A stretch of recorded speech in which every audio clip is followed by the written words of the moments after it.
Two sisters stood at the airport gate, excited for the trip they had dreamed about for months. But instead of boarding, they were stopped, questioned, and humiliated, simply because of the color of their skin. Their tickets were valid, their seats confirmed, yet they were treated like intruders in a world that promised equality. What the airline staff didn't know was that these girls weren't just any passengers. And with one unexpected phone call, the tables would turn in a way no one at that airport could have imagined. How did a moment of cruelty spiral into a headline-making showdown? For twins, Maya and Alana, travel had always been more than just moving from one place to another. It was freedom. Born and raised in a small town, they were no strangers to curious stares or whispered comments. But at home, surrounded by family, they felt untouchable. Their father, a respected businessman, always reminded them that education, dignity, and kindness could open any door. And up until that day, it seemed true. That morning, the airport buzzed with excitement. Passengers hurried past with rolling bags, flight announcements echoed overhead, and the girls clutched their boarding passes with pride. This wasn't just a vacation, it was a symbol of independence, their first trip without parents by their side. They laughed, snapped selfies, and imagined the adventures ahead. But as they approached the gate, something shifted. The smiles of the airline staff faded into cold stares. Whispers spread behind the counter. Their excitement was met not with a welcome, but with suspicion. Maya and Alana didn't know it yet. But the next few minutes would strip away that sense of freedom and force them into a fight no teenager should ever have to face. The line at the gate inched forward. Boarding passes beeped and families shuffled past with ease. But when Maya and Alana reached the front, the agent's smile vanished. The scanner beeped red again and again. The staff member's voice grew sharp, asking questions that had nothing to do with their tickets. "Where are your parents? Are you sure these are your seats? Who booked this flight for you?" Passengers behind them glanced over, irritation in their eyes, not at the airline, but at the twins, as if they were the problem. Heat flushed through Maya's cheeks. She held up her phone, showing the confirmation email, the payment receipt. Still, the agent shook her head, muttering something about suspicious bookings. Minutes dragged into what felt like hours. Security was called. Two uniformed guards approached, hands on their belts, eyes scanning the girls like they were criminals. Alana whispered, "Why are they doing this?" Her voice cracked, small, powerless. The crowd around them shifted. Some passengers looked away, pretending not to see. A few whispered, their words dripping with judgment. And then came the final blow. "You're not boarding this plane!" "Step aside." Their seats, already paid for, already confirmed, were handed to standby passengers. The twins stood frozen, disbelief colliding with humiliation. Tears stung their eyes, but anger boiled underneath. In that moment, Maya remembered her father's words, "Never let anyone strip you of your dignity." She pulled out her phone, fingers trembling, and dialed the one number she knew could not be ignored. The ringtone echoed in her ear. 1 second, 2, 3. The guards shifted, the staff crossed their arms, and the crowd murmured, waiting for the girls to be escorted away.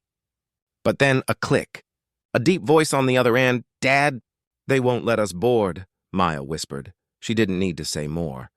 Silence filled the line for a beat, heavy and dangerous. And then, with steady calm, their father replied, "Stay right there. Do not move." What no one at that gate realized was that this wasn't just a desperate call to a parent.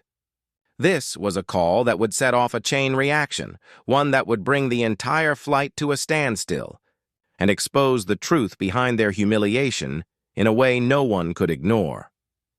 The terminal fell into a tense silence as the twins stood surrounded. Security on one side, airline staff on the other. Passengers shifted uneasily, some raising their phones to record. Maya's grip on her phone tightened as her father's calm but commanding voice came through. "Put me on speaker, now!" Her trembling hands obeyed. The moment his voice filled the air, the guards hesitated. This was no ordinary call. "I am the CEO of the parent company that owns this airline," he said, his words echoing with authority. And I want everyone here to listen very carefully. Gasps rippled through the crowd.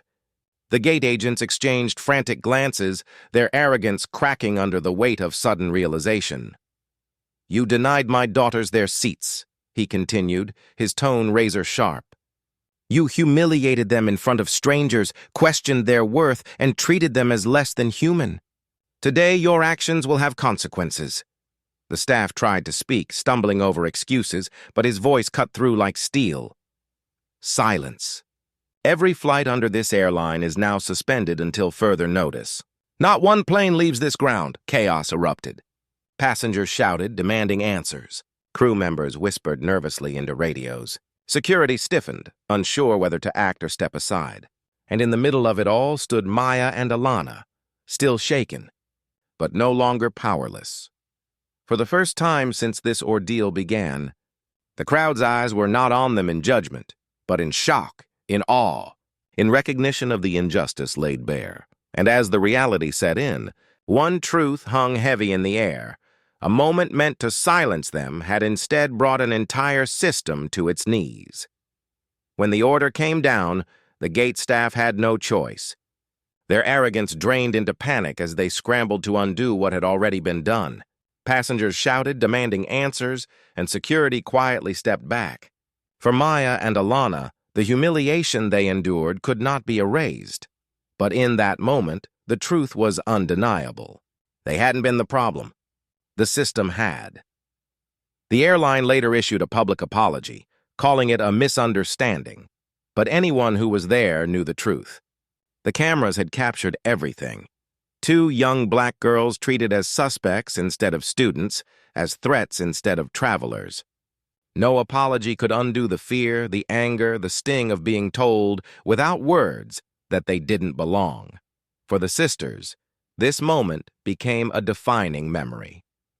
It taught them that even privilege and power could not shield them from prejudice, but it also showed them the strength of standing tall, refusing to shrink in the face of injustice.